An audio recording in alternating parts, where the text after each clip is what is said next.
Muy bien, y siguiendo con la tesitura del Mundial, vamos a hablar de tecnología, algo que también vino muy de cerca con este Mundial Brasil 2014.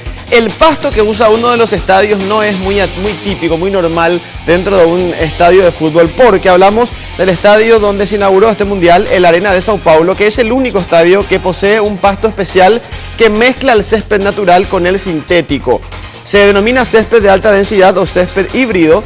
La tierra se prepara de hecho para el césped normal, pero una máquina recorre el campo implantando el césped artificial a una profundidad de 18 centímetros. Que de hecho los investigadores hicieron una prueba para que esto funcione normalmente y lograron que el pasto natural se mezcle con el sintético y se forme un pasto mucho más resistente que el normal, que puede servir de hecho para aplicarse esta tecnología en otros estadios del mundo. Muy bien, y para las personas que tienen problemas de ceguera o que ya están comenzando a dejar de ver, hay un prototipo que podría ayudarles en el futuro. Van a ver ustedes lo que son estas lentes creadas para las personas con ceguera parcial.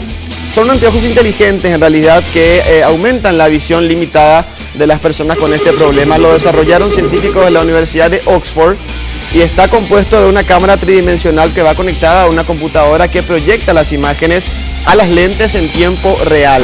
En algunos casos de pacientes con visión cercana a la ceguera, los anteojos les permitieron ver por primera vez los perros que les sirven de guía y reconocer mejor objetos y personas, incluso obstáculos. Así es como se ve con la lente puesta, de esta forma. No es muy clara la imagen, pero por lo menos ayuda a distinguir lo que hay frente a nosotros. Todavía es un prototipo, pero esperan que pronto pueda adaptarse para que salga al mercado, porque esto va conectado a una computadora que a la vez va escondida en una mochila que tiene que llevar la persona que usa esta lente, por lo cual no es muy cómodo utilizarlo. Sin embargo, dicen que van a disminuir su tamaño y posteriormente lo van a lanzar al mercado.